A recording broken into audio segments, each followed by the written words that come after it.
Darius'un ikinci yeteneği değişti. Eğer ikinci yetenekte adam öldürürsen yetenek hızının %7'sini ve mananın %100'ünü kazanırsın. 2 saniye düştü 5 saniyeden.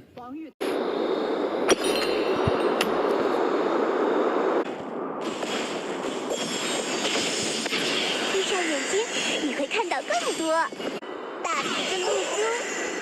Bu yeni efsunla Arındır'dan artık kurtulacaksın. Sersemletme, kökleme, susturma ve yavaşlatma etkilerini takım arkadaşının üzerinden alır. Ama havaya savurma ve bastırmayı kaldırmaz.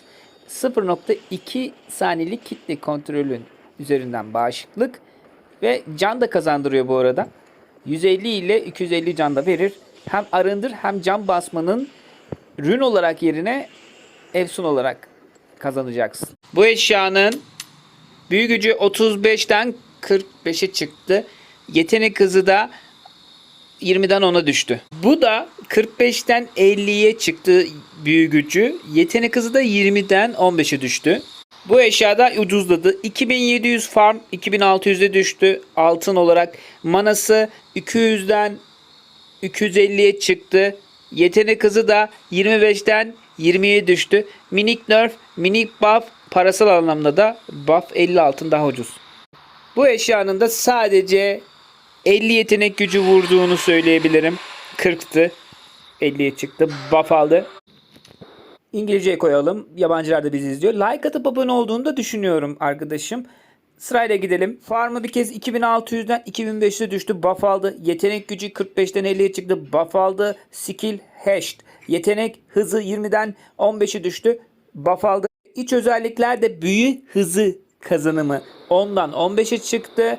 Ve yetenek gücü kazanımı da 20 ile 40 arası iken 30 ile 50'ye çıktı. Akan su asası her şeyiyle buff aldı. Supportlara duyurulur. Bu eşyanın içinde özellik olarak değişme var. İç mekaniğinde sayısal anlamda değişme şu oluyor. 12, 30, %40 saldırı bonusu yerine 5 artı 1, 15 Based level %50'de saldırı bonusu veriyor. Sence iyi mi oldu kötü mü oldu? Bu eşyayı kullananlar yazsın. Bir de şöyle bir durum var. Hızlıca geçelim şurayı.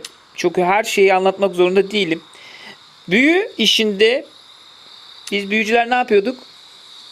Büyü zırhı delme yüzdelikleri gelmişti değil mi? Bizi de üzmüştü. Kürenin içinde artı 15 yerine bunların hepsinde %5, %7, %6 bir büyü zırhı delme işi gelmişti. Hayır demiş Riot. Eskiye dönelim. %40 büyü zırhı delme işini hiçlik değneğine getirelim. Hepsini kaldıralım. Bu güzel. Sonracığıma ben size ana yamalarda size şunları anlatmıştım.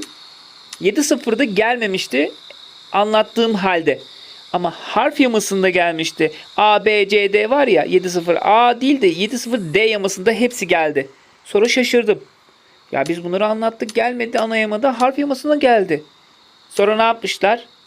Bizi tabi şaşırtıp harf yamasında bunları getirecekler. Tamam mı? Ben Sey'in duağı bir yere kaldırıldı. Bunun içine 40 büyü 105 yetenek gücü geldi. Tam bir tank büyü eşyası. Nautilus için harika bir eşya olabilir. Ya da diğer büyü tanklar için. Ben bunu alacağım. Rumble'da kullanmayı düşünüyorum. Açıkçası Rumble'da şunu kullanırken hem büyü de vursun istiyorum. Hem savunma yapsın istiyorum. Sonra ne oluyor? Beni mutlu ediyor. Büyüleri bulamıyorum. Çok sevinçten. Bunu alacağım. Bu özellik güzel. Şimdi bu eşyaları gelmiş bilin. Bu da güzel bir eşya. Şimdi ne yapmış Riot? Başka şeyler de anlatacağım. Çok dolu dolu şeyler var büyüde. Heyecanlıyım çünkü. Küredeki 110 büyü gücünü arttırmışlar. Bu 90 mıydı? 80 miydi arkadaşım? 110 muydu? 110 duruyor. Bilmiyorum. Yanlış da olabilir. Yanılabilirim. Rabadon'un 100 yetenek gücü vardı eski oyunda. 130 yetenek gücüne çıktı. %25 ile 40 arasında büyü gücünü arttırma yerine sabit galiba %30 olacak. Buff'ın buff'ını aldı. Yani 100 yetenek gücü yerine 130 vurmak nedir abi? Uyanmış ruh yiyen Rumble'da çok sevdiğim büyü hızını arttıran eşya kaldırıldı.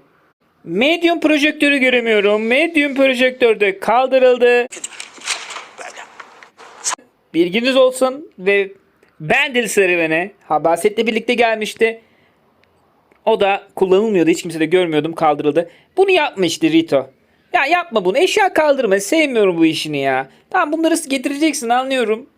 Ama çeşitlilik adına bundle serüveni kalkmasın. Medium projektör kalkmasın. Uyanmış ruh yiyen Rumble için olmazsa olmaz eşyaydı. Büyük ihtimal Rumble'ı bırakacağım. Ve kurşun da nerf aldığı için rün olarak. Mahvettiler çarı ya. Bu anlatacağım. Tekrar detaylara girince. Anlatalım. Büyük bir parantez açmak lazım bu eşya için. Eskiden 150 candan 350'ye çıktı buff. 80 yetenek gücü vururken 70'e düştü nerf. 15 yetenek hızları aynı. Büyü nüfusu kalktı. Yüzdesel dedik bunu. Can emme %11 kaldırıldı artık. Bakın özellik olarak değişti zaten. Bu önemli olan şu içindeki. Eskiden savaşta her saniye %2,5 hasarın artıyordu. Maksimum yükü ulaştığında gerçek hasar vuruyordun değil mi Vadiyaran'da? Özellikle tanklara karşı çok güçlüydün. Çünkü her gerçek hasar tank eşyalarının dirençlerini azaltıyordu. Viego o yüzden Viego çünkü gerçek hasar vuruyor. Yeni pasif ne olmuş? Savaşta her saniye %2 bonus hasarı kazanacaksın. Maksimum en fazla %8'e çıkıyor. Maksimum yükü ulaştığında 10 win map yani vampir kazanıyorsun. %10 dövüş, yakın menzili %6. Canına oranla %2 AP kazanıyorsun. Yani can kazanacaksın. Tanklaşacaksın ki %2 kadar da AP kazanıyorsun. Yani 2000 canın var, %2'si AP gücüne dönüşüyor. 10 win map yerine ben anlamadım. Gerçek hasarı kaldırmışlar. 10 win map diye bir şey getirmişler. Sınırını sayıyorum. Çok daha kolay. Tank, yüz oyan savaşlarda iyileşme. 10 win map sağlıyor. Can odaklı AP dizimleriyle daha iyi sinerji. Eksileri gerçek hasar kaldırıldı. %7 büyü nüfusu kaldırıldı. Başlangıç AP'si %10 azaldı. Bunlar da eksileri. 10 win map'e gerçek hasarı tercih eder misin? Savaşlarda daha uzayan savaşlarda o map işe yarayacak. Şu var Viego'laşmak, Vayne'leşmek artık bu eşyayla yalan oldu. Abi neden Kale aldın? Peki abi neden aklın sonu Nashor ve saldırı ayakkabısı aldın? Büyüdeki tek saldırı hızı işi buydu. Tamam mı? Artık biz bunu istemiyoruz. Bunu satalım. Riot Games AD'lerdeki saldırı hızlarını büyüde de olmasını istedik. Bakın hepsinde saldırı hızı var. AD'ciler beni anladı. Büyüde de olsun abi. Yani aklın sonunda %45 ve Hayalet Dans'ta %40 saldırı hızı var ya. Neden büyüde hiç yok? Var. Abi var. Niye sallıyorsun? Nashor'da var ya. Aklın sonu var. Oğlum bunu nasıl alayım ben ya buna? Bir kutucuk hakkım zaten çok değerli. Bunun savunma eşyası. Bir saldırı hızı için bunu mu alacağım? Büyü vurursun büyü. Nashor var abi. Bak burada büyü vuruyor mu? %45'e %20 yetenek hızı. Büyüyle hiçbir ilgisi yok. Kardeşim bu gelecek. Ben bunu alacağım. Bak bunun içinde %25 saldırı hızı 70 yetenek gücü. İşte istediğim buydu benim. Yetenek gücü olacak. Saldırı hızı olacak. Abi şimdi ne yaptın ki sen? Kardeşim sana diyorum ki yeni metadır Kale, Given. Abi saçmalama ne alakası var? Al kardeşim. Al 2 kılıç yaptım al. Kadı derilecek. Kadını azdıracağım şimdi bak. Pik. Ne oldu lan? Basmıyor. Yetenek basmıyor. Çünkü bunlar benim takım arkadaşlarım. Niye söylemiyor? Böyle bir adamlar. Yama güncellemeleri sızıntıları alıyoruz. Evet.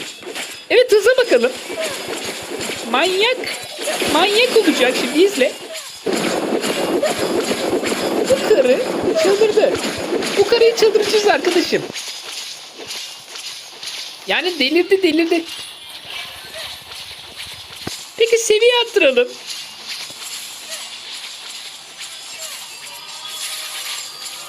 Yani bunun karşısında kimse duramaz. Abi haklısın. Şimdi haklıyım kardeşim ama ben sana farklı bir şey anlatacağım. Benim main'im olarak anlatacağım. Rumble'ı buluyorum. Abi ne alaka Rumble? Baba dur. Rumble'da kırmızı makine şişmesi diye bir olay var tamam mı? Sadece bunun üzerinden anlatmak istiyorum. Şu eşyaya alacağım. Sadece bunun üstünden saldırı hızına bakın. Aldım. Hiçbir şey almadım tamam mı? Rumble'da ne istiyoruz? Kırmızı istiyoruz. Hemen attırıyorum. Şöyle. Rumble'da kırmızılık nasıl yapılabilir? Yetenek hızı arttırınca kırmızı olacağız. Öfkemiz birikecek. Şimdi kırmızı olalım. Hadi Rumble. Bakın saldırı hızına bakın. Zaten içindeki saldırı hızı vardı. Rumble delirdi. Rumble delirdi. Net bir delirme var. Ben bunu alacağım. Given'da deneyeceğiz. Yeni büyücülerde deneyelim hemen. Şu Rumble'ı bir daha derist etmek istiyorum. Yani utanmazsam saldırı ayakkabısı alacağım. Saldırı hızı varken kırmızıda ekstradan %25 saldırı hızı aldım. Peki abi Given'da dener misin? Başka var mı büyüde? Akali'de deneme kardeşim. Akali'de yapma tabii böyle saldırı hızları. Akali yetenek çarı. Nerede yapabiliriz? Ne yapabiliriz? Bakalım. Bakalım. Mel yapılabilir mi saldırı hızı? Daha böyle menzilli bir büyü vuran kim var? Aklıma hiç gelmedi. Bakın Yunara burada. Aa Syndra olabilir mi lan? Hadi canım. Ne alaka Syndra ya? Olur mu? Yok be. Bilmem. Bir bakalım. Bakalım ya. Nasıl vuruyor? Hemen saldırısı hızlanacak. Yok bir hızlanma yok. O kadar. Sadece çok yavaş. Bak bunu almama rağmen hala yavaş. Hiç gerek yok. Hiç gerek yok. Biz Given'ı deneyelim abi. Given bir dövüşçü, büyücü. Bakalım. Given'da ne yapıyor insanlar? Nashor'u çekiyor. Evet Given Kale meta olurdu. Hayırlara vesile olsun. Vadiyaran çekiyorlar. Ben utanmadan bunu alacağım. Ben merak Bir edip de bakmak istedim. Şimdi bir yeni yetenek çizmeler ya da- olarak saldırı hızının gelişmişini alacağım. %50'ye çıktı. %30'dan %50'ye yeni çizmeleri biliyorsunuz. %5'te kritik vurma ihtimali var galiba. Tamam. Yeter ya bence. Aklın sonuna almayız. Ama var mı alan? Var mı Given Main aramızda? Ya burayı çok uzatmak istemiyorum ama gelin şu karıya şunu da alalım. Bakalım dikecek mi? 首先我们得赢下来，然后 Şimdi dikecek mi bakalım. Kıt kıt kıt yapalım. 或是 Evet karı manyadı.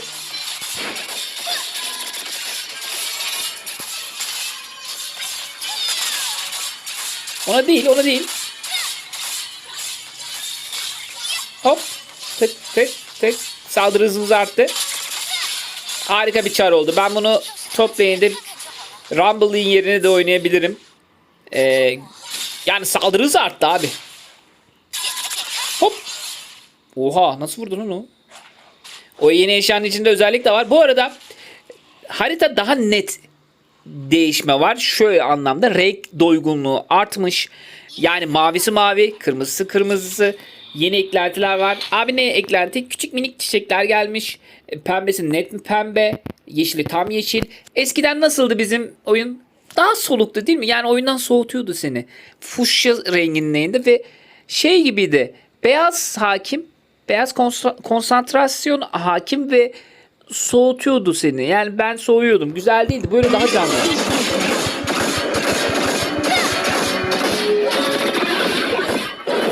Ya da ben saçmalıyor muyum bilmiyorum. Çok heyecanlandım çünkü büyüde böyle uzun süredir büyüler çok geride kaldı. Bence güzel olduğunu düşünüyorum bu eşyanın. Abi bir de Morgana'ya şu eşyayı siyah meşaledir. Yani bunlar geldiğinde zaten beni kimse tutamaz Morgana yengeyle. Bunu da söyleyeyim. Ya bu güzel bir eşya. Bu da yeni bir eşya. Bunları şimdi anlatmak istemiyorum ama anlatacağım ya. Yani çok güzel. Evet boş bir yamaydı 7.2 için. 你们千万 Ama 让我回来才开始啊！ içerik anlamında sanki biraz doygun. Biraz tatmin etti beni.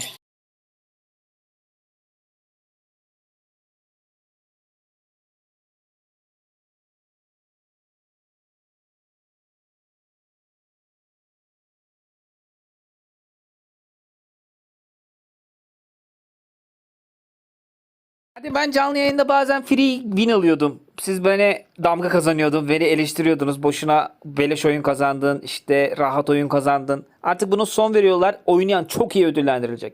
Oynamayan çok kötü düşecek. Şu alttaki kutulara bakın. Hepsinin bir anlamı var. Yeni dereceli sistemindeki ödüllendirme durumu ne kadar kill aldığın önemli değil. Farmına bakacaklar, oyun durumuna, objektifleri alıyor musun? Ormancılar açısından bakalım. Gankler iyi mi? hiçbir kadim aldın, baron aldın ama yenemedin. Ama güzel bir ödül kazanabilirsin. Ya da birinci senaryoda 14-3 oynadın. Takımın genel olarak kötü oynadı ama sen maç kaybettin. Eski sisteme göre normalde yıldız kaybediyordun değil mi? Yeni sistemde yüksek bireysel performansın nedeniyle daha az ranked skoru kaybedeceksin sen. Kendin olarak çok kötü oynadın. Senaryo 2'de. Buna biz ne diyelim? 1-8-4. Takım arkadaşların taşıdı. Maçı kazandın. Eski sistemde normalde yıldız kazanıyordun. Yeni sistemde kazansan bile performansın düşük olduğu için daha az ranked skoru kazanacaksın. Yani 1-8 oynamışsın ama yıldız kazanmak yok. Öyle yok. Ranked skorun çok azalacak. Bunların hepsine dikkatli, detaylı bir şekilde gözlemleyeceğiz. Çok iyi oynamak zorundasın. Detaycı olmak lazım. Yani kötü oyuncuya burada artık şans yok. Yani kötü oyuncularla iyi oyuncular ayrılacak. Bu güzel bir sistem. Ben çok mantıklı buldum. Hatta şu işi abartıp troll ve ceza alan oyuncuya artık Wild kapısı kapanıyor. Ranked kapısı kapanıyor. Sürekli kasıtlı ölüyor. Takımı sabote ediyor. Kardeşim pik sal yoksa pitlerim diyor. Oyunun anısını yaparım diyor.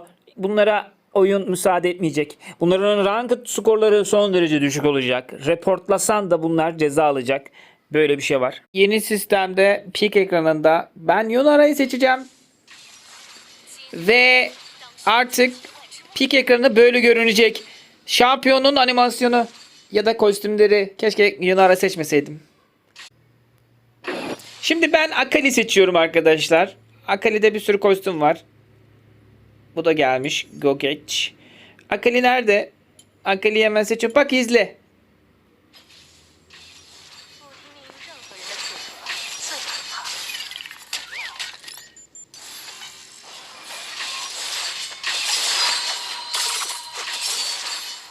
Yani